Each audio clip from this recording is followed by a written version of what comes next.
TBS মার্কেটসে সবাইকে স্বাগতম।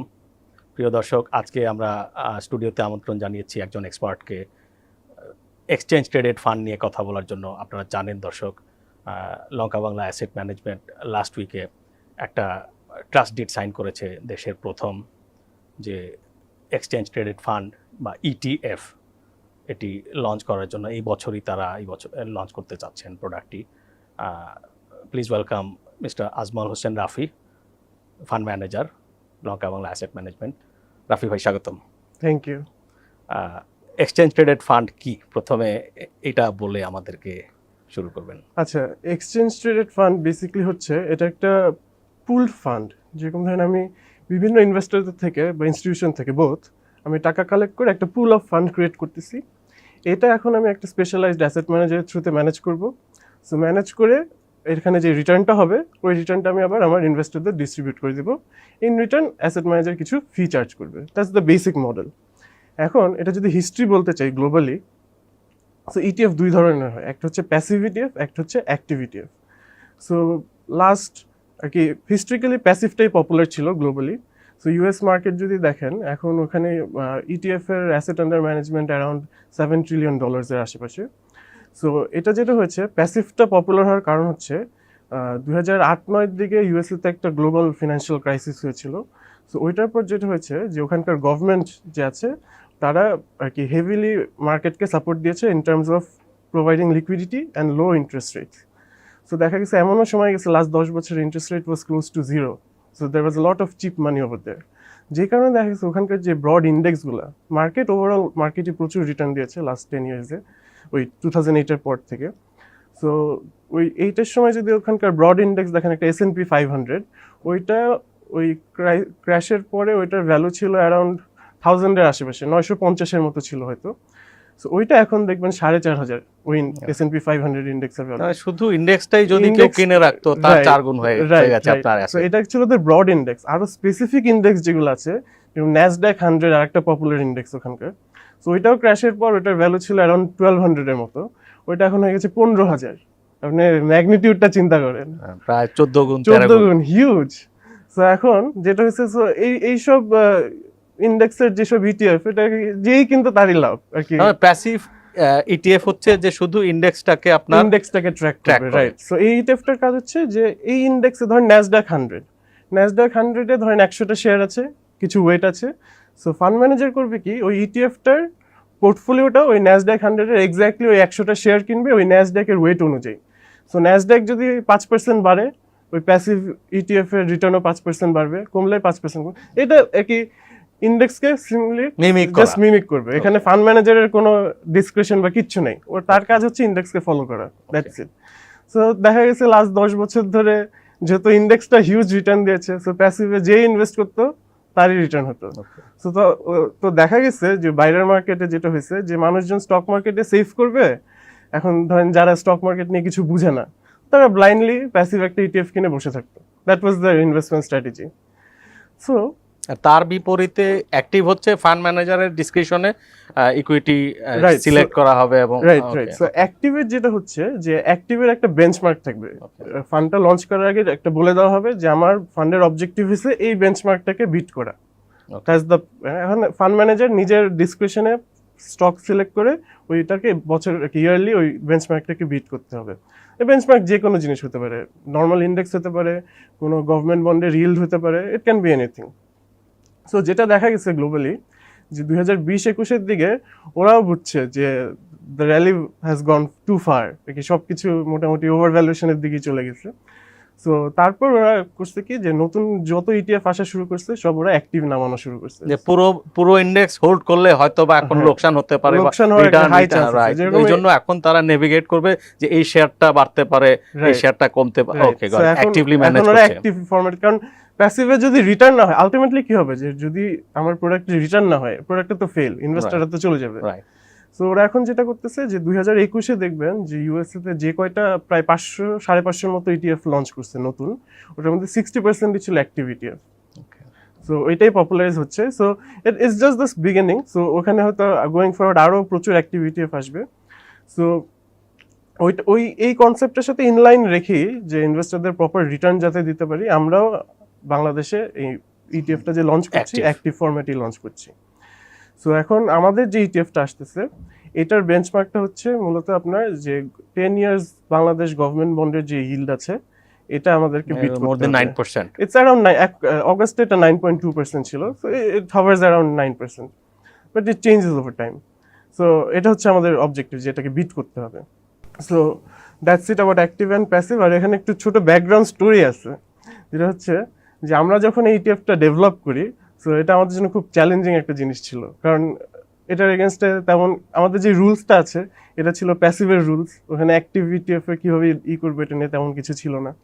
তারপর ধরেন আমাদের মার্কেটের স্ট্রাকচার তো ওই ডেভেলপড মার্কেটের থেকে ডিফারেন্ট, শর্ট সেলিং নাই, তারপর সেটেলমেন্ট সাইকেলের একটা ব্যাপার আছে।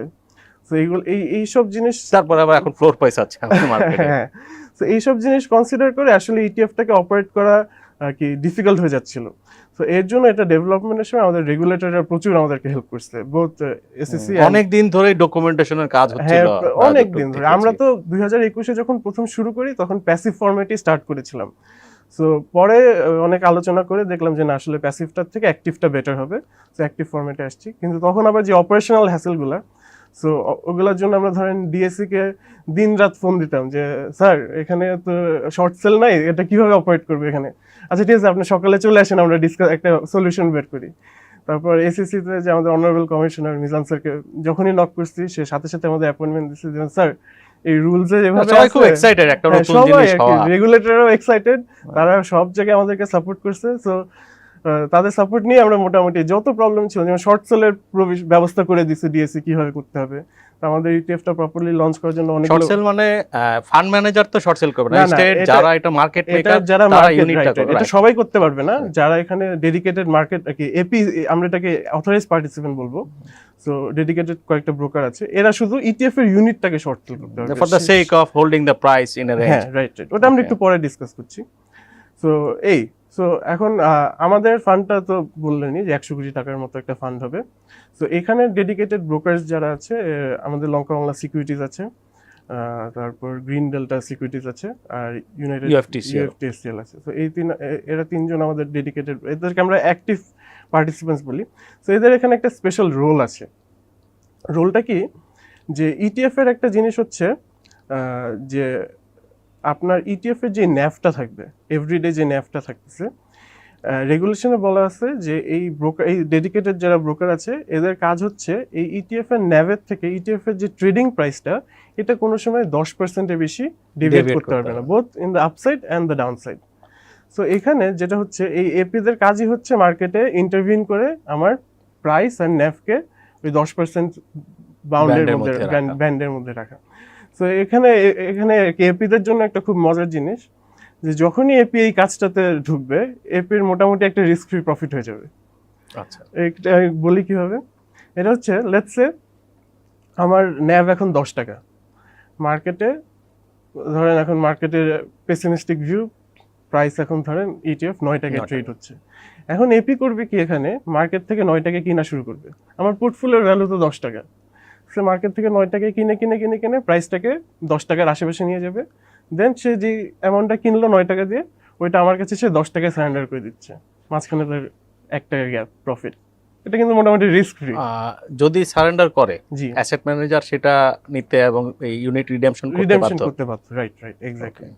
সো এখানে সে এভাবে প্রাইস কন্ট্রোল করতে পারলো, কোয়ান্টিটি কমায় দিয়ে। আবার উল্টা সাইডেও সেম জিনিস, যে লেটস সে প্রাইস এখন 11 টাকা আর আমার ন্যাভ হচ্ছে 10 টাকা। সো তখন কি করবে, এপি 11 টাকায় শর্ট সেল করতে থাকবে যদি তার কাছে ইউনিট না থাকে। শর্ট সেল মিন্স যেটা আপনি হোল্ড করে না কেউ, হ্যাঁ, কি ধরেন এপির কাছে ইউনিট নাই, কিন্তু সে আগাম বিক্রি করে দিল এবং পরে কিনে ফেরত দিয়ে দিল। Right, exactly. সো এখানে যেটা হবে, যে এপি শর্ট সেল করে প্রাইসটাকে আবার ন্যাভের কাছাকাছি নিয়ে আসবে। তো সে লেটস সে 11 টাকায় সে শর্ট সেল করলো, তারপর সে দিন শেষে করবে কি, আমার পোর্টফোলিওর ভ্যালু তো 10 টাকা, রাইট। তো সে দিন শেষে আমাকে, সে ধরেন দিনের বেলায় 2 লাখ ইউনিট শর্ট সেল করলো। তো দিন শেষে সে আমাকে বলবে যে আমি 2 লাখ ইউনিট শর্ট সেল করে তোমাকে ক্রিয়েট করে দিয়ে দাও।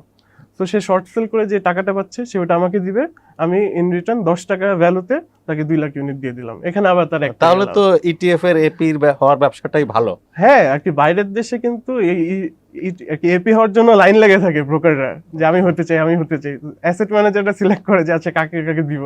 ওকে, বাট আমাদের দেশে কনসেপ্টটা এখনো নতুন, সবাই হয়তো জানে না। So আস্তে আস্তে হয়তো এটা নতুন popular যে হবে। কোনো জিনিস আসলে আমাদের একটা মজার গল্প বলি আপনাকে, দর্শকদেরও হয়তো ভালো লাগবে গল্পটা, একটু ফানি। যে প্রাইভেট সেক্টরে যখন প্রথম মিউচুয়াল ফান্ড নিয়ে আসে এইমস, জি তো নতুন জিনিস, তারাও ইয়াং প্রফেশনালস, খুব কম বয়সে একটা উদ্যোগ নিয়েছে। তো ওই যে দাতা সংস্থাগুলোর একটা প্রেসক্রিপশনে ছিল যে প্রাইভেট সেক্টরে আপনার অ্যাসেট ম্যানেজারদের লাইসেন্স দিতে হবে। তো তারা ট্রাস্ট ডিডে এত মোটা অঙ্কের ফি আসতো ট্রাস্ট ডিড করার জন্য, এটার ওয়েভার চেয়ে আপনার সরকারের কাছে একটা ইয়ে করেছিল। তো তখন যে প্রজ্ঞাপনটা দেয়া হয়েছিল জি যে বেসরকারি অ্যাসেট ম্যানেজারদের মিউচুয়াল ফান্ডের ট্রাস্ট ডিড এটা ওয়েভার বা একটা এক্সামশন কিছু একটা থাকবে। তখন লেখা ছিল এইমস অফ বাংলাদেশের সকল মিউচুয়াল ফান্ডের আপনার ট্রাস্ট ডিডের ফি মওকুফ হইবে। That means mobile phone or গ্রামীণ ফোন সিনোনিমাস করে ফেলেছে আর কি। ওয়েদার পরের বার যখন যে নেক্সট অ্যাসেট ম্যানেজার যাচ্ছে সে কিন্তু এই প্রজ্ঞাপনের বেনিফিটটা পাচ্ছে না। That this is how paper works evolves here. প্রসঙ্গে ফিরে আসি যে ইটিএফ আপনার মানি পুল করে, যেটা মিউচুয়াল ফান্ডও করে। একটু সহজ করে আমাদের কাছে, আমাদের জন্য বিষয়টি নতুন। সবার কাছ থেকে টাকা নিয়ে সেটা একটা তার প্রসেসের মধ্যে দিয়ে বিনিয়োগ করে, তারপরে যে রিটার্ন হয় সেই রিটার্ন দেয়। কিন্তু এই দুয়ের মধ্যে পরিচালনগত আপনি একটা জিনিস বললেন যে এটার সেকেন্ডারি মার্কেট, যে মার্কেট মেকিংটা অথরাইজড পার্টিসিপেন্টদের দ্বারা এনএভির মানে কি বলে যে কাছাকাছি থাকতে বাধ্য সব সময়। আর এছাড়া আর কি কি পার্থক্য আছে? আচ্ছা, এছাড়া আর পার্থক্য হচ্ছে যে আমাদের শুরুতেই যেটা বললাম যে আমাদের একটা অলরেডি স্টেটেড একটা বেঞ্চমার্ক আছে কিন্তু, রাইট। তো এটা কিন্তু অন্যদের নাই।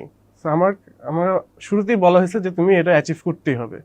তো এখানে যেটা হচ্ছে যে ইনভেস্টর আর অ্যাসেট ম্যানেজারের ইন্টারেস্টটাকে এখানে অ্যালাইন করে দেওয়া হচ্ছে। কীরকম যে আমাদেরকে রেগুলেটর এরকম বলে দিছে যে ধরেন লেটস সে কথার কথা 10 বছর গভর্নমেন্টের রিল্ড হচ্ছে 10%। আমি এখন এই 10% তো টার্গেট, বাট এই টার্গেটের থেকে এক্সেস যত রিটার্ন করতে পারবো ওইখানে আমি একটা পারফরমেন্স ফিও পাবো, আর কি বোনাসও পাবো। কীরকম? এটা হচ্ছে আমি এক্সেস রিটার্নটার 10% বোনাস হিসাবে পাবো। সো লেটস সে আমি 12% রিটার্ন করলাম আর আমার টার্গেট ছিল 10%। এই যে 2% এক্সেস করলাম, এখান থেকে আমি 0.2% পারফরমেন্স বোনাস পাবো। তো এখানে কিন্তু আমার ইনভেস্টর আর আমার যে অ্যাসেট ম্যানেজার দুইজনের ইন্টারেস্ট অ্যালাইন করা, যে ফান্ড ভালো করলে সবাই এখানে লাভবান হবে। এটা একটা গেল।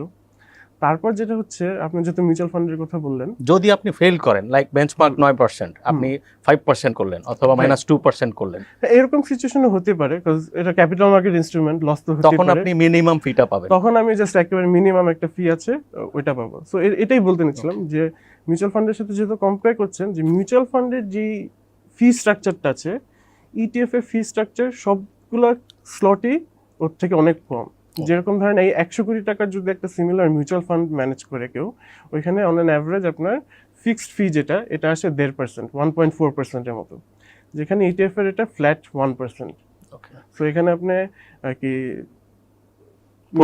ম্যানেজমেন্ট ফিও কিন্তু আপনার কমে গেল। তারপর ধরেন ইয়ারলি অপারেটিং এক্সপেন্স থাকে, তো এটার ম্যাক্সিমাম সিলিং দেওয়া হচ্ছে আপনার 5% মিউচুয়াল ফান্ডে। সো এইটা আবার এখানে আমাদের যেটা আছে এখানে 3%, ঠিক আছে? সো এখানেও কিন্তু কম। সো এরকম প্রত্যেকটা যে এক্সপেন্সের স্লটগুলো আছে সব জায়গায় আপনার মিউচুয়াল ফান্ডের থেকে ইটিএফে কম করে দেওয়া আছে। প্লাস আমাদের ম্যানেজমেন্টও এভাবে ডিসাইড করছে যে এই যে ইয়ারলি অপারেটিং এক্সপেন্স 3% যেটা, এটা আসলে 3%ও কোনো সময় আমরা নিব না। আমাদের টার্গেটই হচ্ছে ইন্টারনাল, এটা যাতে 2%-এর আশেপাশে থাকে, এর বেশি যাতে না যেতে পারে। সো এরকম করে কস্ট স্ট্রাকচারটাও ইনভেস্টরদের জন্য বেনিফিশিয়াল। দেন আসি আরও ট্রান্সপারেন্সির দিক দিয়ে। সো আমাদের যে ইটিএফ এর পোর্টফোলিওটা থাকবে, কোথায় কোথায় ইনভেস্ট করছি, এটা আমরা কিন্তু নর্মালি কি হয় সবাই কোয়ার্টারলি পাবলিশ করে পোর্টফোলিওগুলো, এটা আমরা মান্থলি পাবলিশ করব। ওকে, সেখানে মোর ট্রান্সপারেন্সি। তারপর যে ন্যাভগুলো ধরেন আমরা এটা এত ডাইনামিক করে ফেলছি যে একটা আইন্যাভ কনসেপ্ট এখানে দেখবেন আপনারা, এটা যখন ট্রেডিং শুরু হবে ন্যাভটা আমরা আওয়ারলি পাবলিশ করব। ওকে, সো এভরি আওয়ার আমার পোর্টফোলিও ইটিএফ ইটসেলফ আপনার মিউচুয়াল ফান্ড যে ক্লোজ এন্ড মিউচুয়াল ফান্ডের মতো তারাও মার্কেটে ট্রেড হবে, ইটিএফ স্টক ডেফিনেটলি এক্সচেঞ্জে হ্যাঁ ট্রেড স্টক হবে। এক্সচেঞ্জ এটা যে কোনো আর কি কমন স্টকের মতোই ট্রেড হ্যাঁ। হবে। এটা আপনার স্টক মার্কেটে ইনভেস্ট করলে যেসব ট্যাক্স বেনিফিটস পাওয়া যায়, ওই রিবেটের যে বেনিফিটগুলো আছে ওগুলোও এখানে আপনি পাবেন, সবই পাবেন। প্লাস এখানে আরও ট্রান্সপারেন্সি, এখানে আপনার প্রাইস ডিসকভারিটা বেটার হচ্ছে, এপিরা থাকার কারণে ন্যাভের থেকে বেশি ডিসকাউন্টে কোনো সময় এটা ট্রেড হবে না। তারপর লিকুইডিটি প্রোভাইড করছে, আপনি ধরেন লার্জ কোয়ান্টিটি বাই করতে চাচ্ছেন বা সেল করতে চাচ্ছেন, তখন কি হবে যদি এখানে এপি না থাকতো আর কি, লিকুইডিটি প্রোভাইডার যদি না থাকতো, লার্জ কোয়ান্টিটি সেল করতে গেলেই তো হেভি ডিসকাউন্টে চলে যেত, বা বাই করতে গেলে অনেক প্রিমিয়ামে উঠে যেত। এই জিনিস এখানে হবে না, এপি সবসময় লিকুইডিটি সাপোর্টও দিবে আপনাকে, দ্যাট বাউন্ড টু, যে তার মেকানিজম মার্কেট এফিসিয়েন্সিটা অনেক বাড়বে। রাইট, প্রচুর এফিসিয়েন্সি বাড়বে। সো এটা ইনভেস্টরের জন্য ওভারঅল একটা ম্যানেজ প্রোডাক্ট হিসাবে আর কি সব দিক দিয়ে ডাইনামিক একটা প্রোডাক্ট। ওকে, এখন ইউনিট ক্রিয়েশন রিডেমশন, আমি সাধারণ বিনিয়োগকারী, জি পাবলিক ইনভেস্টর, জি আমি তো ইউনিট লাইক এখন যেমন ওপেন এন্ড মিউচুয়াল ফান্ডে জি আমি আপনার কাছে গিয়ে ইউনিটটা যদি সারেন্ডার করি, আপনি আমাকে টাকা ফেরত দেন এই সিকিউরিটি সেল করে, বা ইউনিট যদি ক্রিয়েট করতে আমি টাকা দিই, আপনি ইউনিট ক্রিয়েট করে তারপরে হচ্ছে ইনভেস্ট করেন আর আমাকে ইউনিট দিয়ে দেন। রাইট। ইটিএফে আমি কি নিজের রিডেমশন ক্রিয়েশনে কোনো আচ্ছা, রিকোয়েস্ট রাখতে পারবো কিনা? ইটিএফ এ যেটা হয়েছে যে ইটিএফ এ তো ধরেন এখানে তো আমার সাথে যে ইউনিট ক্রিয়েশন রিডেমশন গুলো হবে এগুলো এপিরা করবে আমার সাথে। ওকে, নট যে জেনারেল ইনভেস্টর না। জেনারেল ইনভেস্টররা যখন যেহেতু এখানে প্রাইস ডিসকভারি আছে, Yeah. ন্যাভের আশেপাশেই সবসময় ট্রেড হবে, সো জেনারেল ইনভেস্টররা কি সেকেন্ডারি মার্কেট থেকে সে বাই সেল করতে পারবে ইজিলি। আর এখন যদি এখানে কোনো বড় ইনভেস্টর হয় যে লার্জ কোয়ান্টিটি কিনবে, সো তখন তারা যেটা করতে পারে, তারা এই যে এপিদের সাথে কন্ট্যাক্ট করলে এপিরা আমাদেরকে এসে বলবে যে আমার এরকম একটা লার্জ ইনভেস্টর আছে যে বড় কোয়ান্টিটি কিনতে যাচ্ছে, so on behalf of my investor তুমি নতুন ইউনিট ক্রিয়েট করে দাও অথবা রিডিম করে দাও, তখন আমরা এটা হয়তো ডাইরেক্ট এপি থ্রুতে করে দিতে পারবো। ওইটা একটা আলাদা ছোট প্রভিশন আছে, বাট ইন জেনারেল সবার জন্য আর কি সেকেন্ডারি মার্কেটে বাইসেলগুলো করা হবে। ওকে, আমরা দেখি বিদেশে আপনার যে ফাইন্যান্সিয়াল নিউজে যে ইটিএফ রিডেমশন হচ্ছে, সেল অফ হচ্ছে প্রচুর, দ্যাট মিনস ইনভেস্টররা ভাবছে যে এখান থেকে হয়তো এনএভি কমে যাবে, রাইট। প্রচুর সেল অফ হচ্ছে, এবং যত আই মিন মার্কেট খারাপ হলে বা মার্কেটের আউটলুক যদি নেগেটিভ হয়, তখন ইটিএফ এর অ্যাসেট আন্ডার ম্যানেজমেন্ট কমে যায়, রাইট। এন্ড যদি বুলিশ আউটলুক থাকে তাহলে তাহলে আপনার বেড়ে যে যায়। Right. এবার আসি আপনাদের মিউচুয়াল ফান্ডগুলো সম্পর্কে। আচ্ছা, লঙ্কা বাংলা 4টা মিউচুয়াল ফান্ড ম্যানেজ করছে, অ্যান্ড ওপেন এন্ড ফান্ড প্রত্যেকটাই, অ্যাসেট আন্ডার ম্যানেজমেন্ট আমি দেখলাম রাফলি 100 কোটি টাকার মতো। রাইট। এগুলোর রিটার্ন পারফরমেন্স কেমন? আচ্ছা, সো আমাদের 4টার ভিতরে বেশি আর কি 2টা ফান্ডই খুব রিসেন্টলি লঞ্চ হয়েছে, সো এটার রিটার্ন পারফরমেন্স হয়তো আপনি ওইভাবে আইডিয়া করতে পারবেন, কারণ এটা যেহেতু ভালো মার্কেটে আসছে, এটার রিটার্ন ভালোই ছিল, সো এটা ট্রু পিকচার তাও দিবেন কত আপনাকে। পার্সেন্ট যদি বলেন? যেরকম আমাদের একটা ফান্ড আছে, এটা 2021-এ আমরা প্রায় 20%-এর মতো জাস্ট ডিভিডেন্ডই দিয়েছি। তারপর আমাদের যে ফ্ল্যাগশিপ ফান্ড আছে, এটাতে আপনার 16% দিয়েছিলাম, 21-এ 22-এ দিয়েছিলাম, 4-5%-এর মতো দিয়েছিলাম। It was a tough year. হ্যাঁ, ইট ওয়াজ এ টাফ ইয়ার। তারপর এই রিসেন্টলি আমার 2টা ফান্ড আর কি ডিভিডেন্ড হলো আর কি, ইয়ার এন্ড শেষ হলো 2023টা, ওইখানে আমরা 6%-এর মতো দিয়েছি, তো খারাপ মার্কেটে ভালোই দিয়েছি ইনশাআল্লাহ। দিতেও পারেনি অনেকে। হ্যাঁ, বাট আমি যেটা এমনিতে সিএজিআর যেগুলো একটু আমরা যেমন 16-17 দিকে একটা ফান্ডের লঞ্চিং এ আমি ছিলাম, আমার যে সবথেকে পুরনো ফান্ডটা, এইটার রিটার্নটাই মোস্ট রিলেভেন্ট কারণ এটা একটা ট্র্যাক রেকর্ড আছে। রাইট। সো আমার ফ্ল্যাগশিপ ফান্ড কি পুরানটা লঞ্চ হয়েছে 16 শেষের দিকে, ধরেন 17 থেকে অপারেশনে চলে আসছে। সো ওইটার সিএজিআর হচ্ছে টিল নাও অ্যারাউন্ড 10.something%, 10.5 এর আশেপাশে হয়তো, including dividend. Including ডিভিডেন্ডস, right. So এখন আপনি বলতে পারেন যে আপনার ট্র্যাক রেকর্ড কি আর কি, আপনি জিটিএফ এ 10 ইয়ার্সের বন্ডের ইলটাকে আসলেই বিট করতে পারবেন কিনা। সো এটা আমরা স্টাডি করে যেটা দেখলাম যে আপনি ওই পয়েন্টটা থেকে, আমাদের ফার্স্ট ফান্ডটা যখন লঞ্চ হয়েছে, ওই পয়েন্টটাতে আপনি যদি আমার ফান্ডে 100 টাকা ইনভেস্ট করতেন, আপনি এখন 170 টাকার মতো পেতেন। ওকে, লাস্ট 5-6 ইয়ার্স। 5-6 years, right. তো ওই সেম পয়েন্টে আপনি যদি 100 টাকা বন্ডে ইনভেস্ট করতেন, 10 ইয়ার্স বন্ডে, আপনি হয়তো 160 টাকার মতো পেতেন।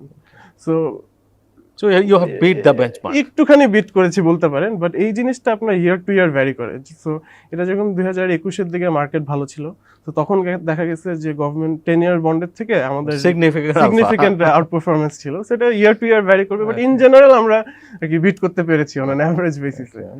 and this is despite the bear market right now. Right. So track record আছে মোটামুটি ইনশাআল্লাহ। 100 কোটি টাকা ইন মিউচুয়াল ফান্ড অ্যাসেটস, জি এন্ড আপনি আরো 100 কোটি টাকা পাচ্ছেন in ETF assets, right. LB Multi-asset multi asset income fund. তো আপনি কিভাবে এই ফান্ডগুলো অপারেট করবেন? আচ্ছা, সো অ্যালোকেশন বা কি একটু বিস্তারিত যদি বলেন।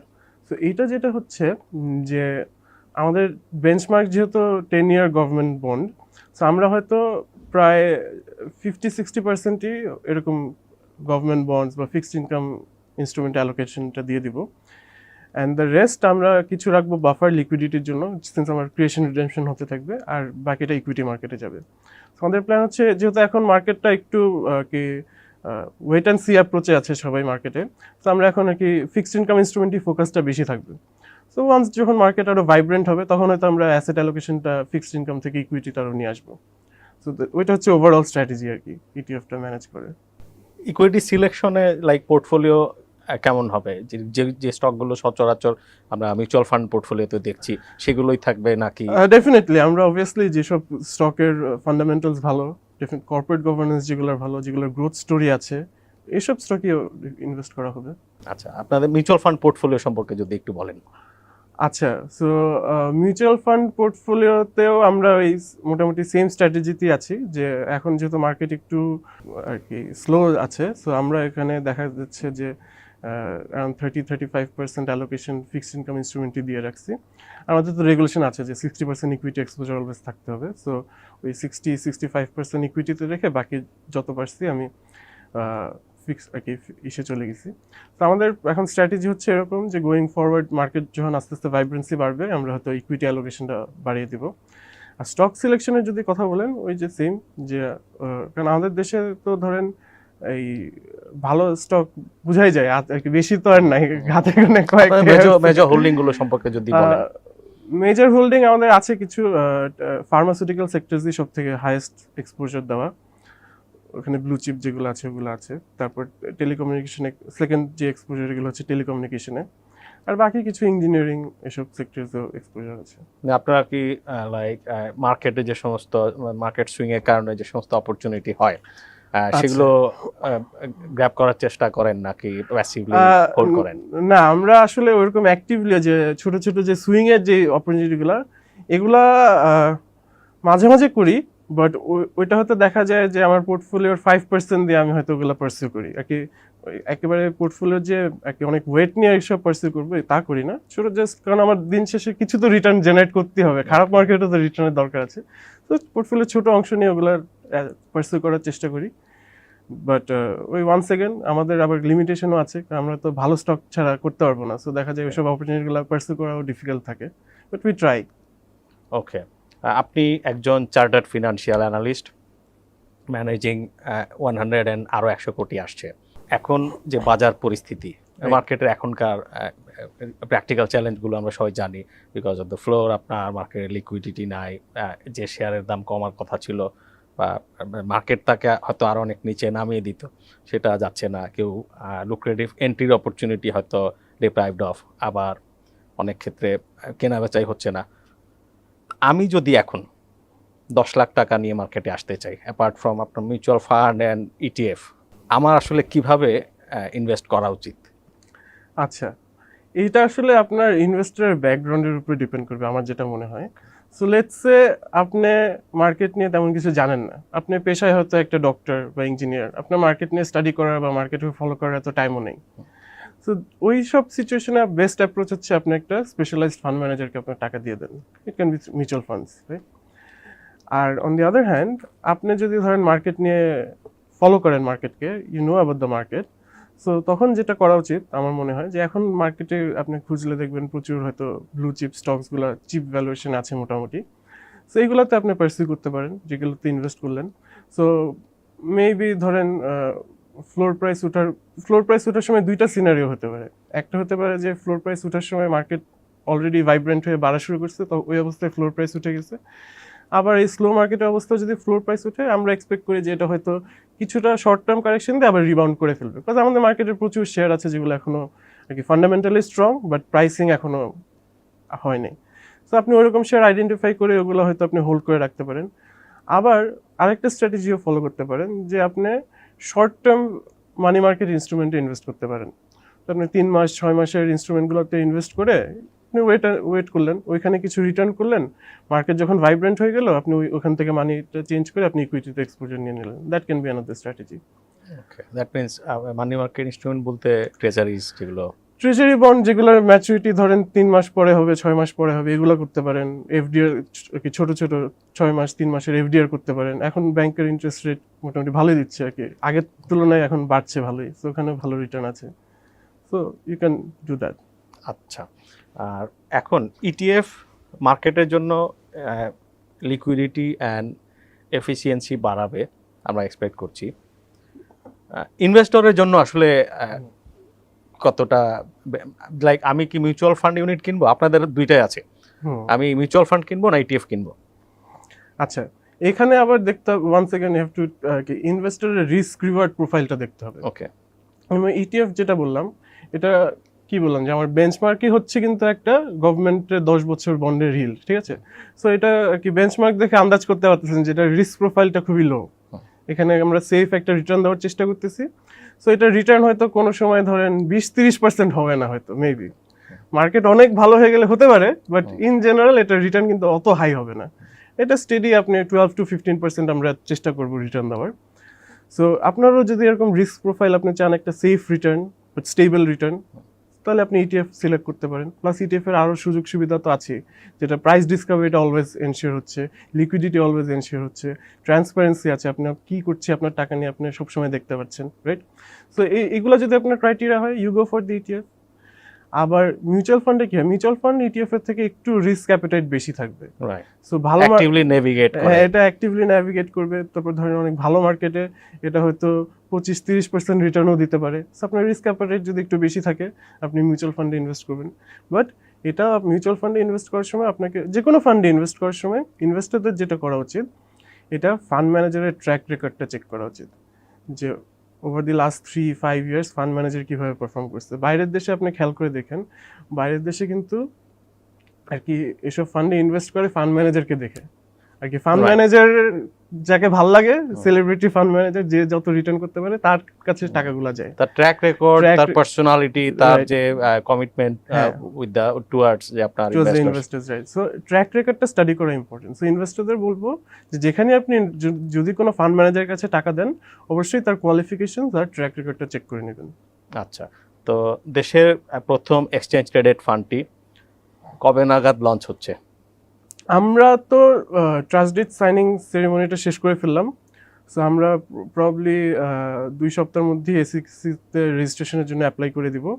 তারপর ওটা হয়ে গেলে আমাদের এটার ফান্ড রেজিংটা 2 ফেজে হবে, প্রাইভেট প্লেসমেন্টের থ্রুতে হবে, আবার আইপিও থ্রুতে হবে। সো ওগুলো সব শেষ করে এটা ট্রেডিং হতে চেষ্টা করছি যে এই বছরের শেষের মধ্যে জিনিসটা আর কি মার্কেটের ট্রেড যাতে শুরু হয় এভাবে করার। আচ্ছা, আর সেখানে আপনার লাইক আপনি যদি 10-15% বা 12-15% রিটার্ন এক্সপেক্ট করছেন, আপনার চেষ্টা করবেন, right? What should be the ডিভিডেন্ডস? আচ্ছা, ডিভিডেন্ড যেটা হচ্ছে, এটা হচ্ছে আমরা আমাদের যে রিয়েলাইজড ইনকাম যেগুলো হবে, এগুলার একটা সার্টেন পার্সেন্টেজ রেগুলেটরি রিকোয়ারমেন্টই হচ্ছে এটা আমি ক্যাশ ডিভিডেন্ড হিসেবে অলওয়েজ পে আউট করে দিতে। কত পার্সেন্ট? এটা 70%-এর মতো। ওকে, 70-80-70%-এর মতো। সো এটা পে আউট করে দিতে, সো এটা সবসময় ক্যাশই দিতে হবে আমাকে। এখন যেটা হচ্ছে যে ইনভেস্টররা চাইলে ইউনিটেও নিতে পারে, বাট এটা হচ্ছে তাদের অপশন। তারা যদি আমাকে আগে থেকে বলে দেয় যে না আমি ক্যাশ নিব না, আমাকে তুমি ইটিএফ ইউনিট দাও, তাইলে আমি শুধু তাকে দিব। এছাড়া বাই ডিফল্ট আমি ক্যাশ ডিভিডেন্ড দিব অলওয়েজ। ওকে, আর ক্যাশ ডিভিডেন্ড কিন্তু একটা একদমই যারা না দিচ্ছিল সেটার কারণে ক্যাশ ডিভিডেন্ড না দেওয়ার প্রতি মানুষের একটা অনেক দুঃখ ছিল, এটা আমরা জানি। এগুলো নিয়ে অনেক কি বলে যে সমালোচনাও আছে, কিন্তু ক্যাশ ডিভিডেন্ডের কিন্তু একটা প্রবলেম আছে। Cash dividend subject to heavy tax, right. হ্যাঁ, যারা রিসেন্টলি একজন ইনভেস্টর আমাকে বলছিলেন যে আমি চাচ্ছি না আমার এই অ্যাসেট ম্যানেজারের কাছ থেকে, ভালো asset manager, I trust him, or return performance ভালো, কিন্তু সেখান থেকে আমার ক্যাশ ডিভিডেন্ড নিতে আমি বাধ্য বিকজ রেগুলেটরি রিকোয়ারমেন্ট।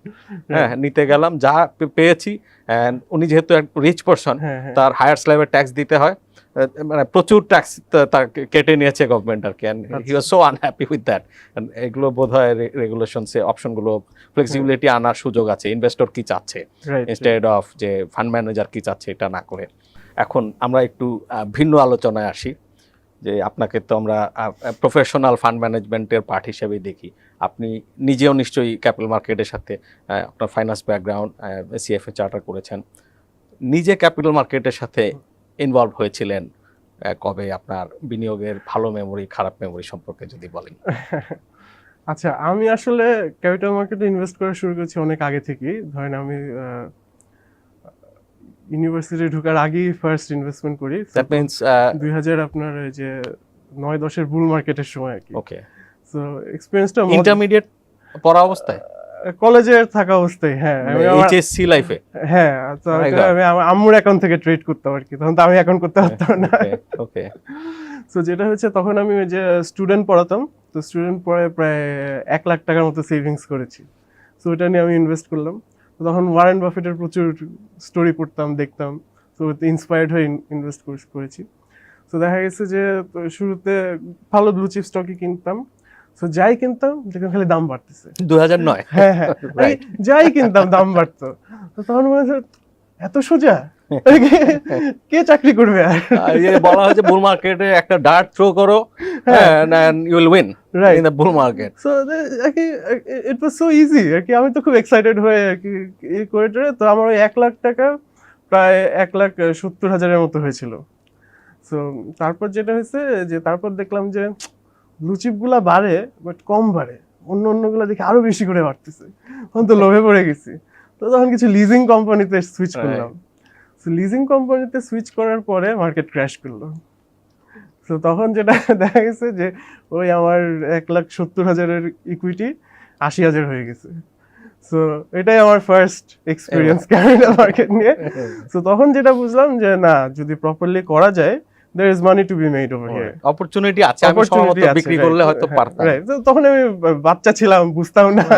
রাইট, আমি আমার গল্প বলি যে আমি ইউনিভার্সিটিতে পড়তাম তখন, সেকেন্ড ইয়ার বোধহয়। মাই ফাদার রিটায়ার্ড, সে 7-8 লাখ টাকার মতো একটা পেনশন পেয়েছিল। তার পেনশনের ফান্ডটা অ্যান্ড সাম আদার, এগুলো যেভাবে চেয়েছিলাম, একটা জমি বিক্রি করে করেছিলাম। 12-13 লাখ টাকার একটা fund. I was so aggressive যে আমি শুরুই করেছিলাম মার্জিন লোন দিয়ে। আচ্ছা আচ্ছা, হ্যাঁ, ওই যে একজন আঙ্কেলের কাছ থেকে শুনে কয়েকটা শেয়ার কিনলাম। মাস যাওয়ার আগেই বোধহয় যে আমার ফাদারের কাছ থেকে যে পেনশনের টাকাটা, এর চাইতে বেশি টাকা আমার প্রফিট হয়ে গেছিল। অ্যান্ড আই মেড হিউজ মানি। আমার তো আর লেখাপড়া করতে ভালো লাগে না, শুধু ক্যাপিটাল মার্কেটের করতে ভালো লাগে। অ্যান্ড আলটিমেটলি এগুলো যে আসলে ধরে রাখতে হয় সেটা অনেক পরে আমরা শিখেছি। আমরা আপনাকে আবার প্রত্যাশা করব, যখন আপনার ইটিএফটা লঞ্চ করবেন আমাদের সাথে আপনাকে আবার আসতে হবে ইনশাআল্লাহ। অনেক ধন্যবাদ রাফি ভাই। Thank you so much. দর্শক, আজকে আমরা একটু ভিন্ন ধরনের একটা টপিক নিয়ে কথা বললাম, এক্সচেঞ্জ ট্রেডেড ফান্ড। এটি বাজারে লিকুইডিটি প্রোভাইড করবে এবং যে ট্রেজারি বেঞ্চমার্ক রেট যেগুলো লাইক 9% এখন 10 ইয়ার ট্রেজারি বন্ডের, তার চাইতে বেশি রিটার্ন জেনারেট করার আপ্রাণ সাধনা তারা করে যাবেন। যখন তখন বিক্রি করা যাবে, যখন তো লাইক স্টক এক্সচেঞ্জে যেটা, সেখানে আটকে যাওয়ার কোনো রিস্ক নাই। যেটি আমরা অনেক সময় দেখি যে এই মিউচুয়াল ফান্ড ইউনিট যেগুলোতে আপনার closed and mutual fund unit হয়তো 10 টাকার নেট অ্যাসেট ভ্যালু 50%, 30% ডিসকাউন্টে ট্রেড হচ্ছে।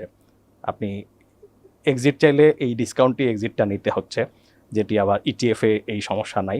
তা আমরা অবশ্যই আশা করব এই প্রোডাক্টগুলো দেশে জনপ্রিয় হবে। পরে দেখা হচ্ছে।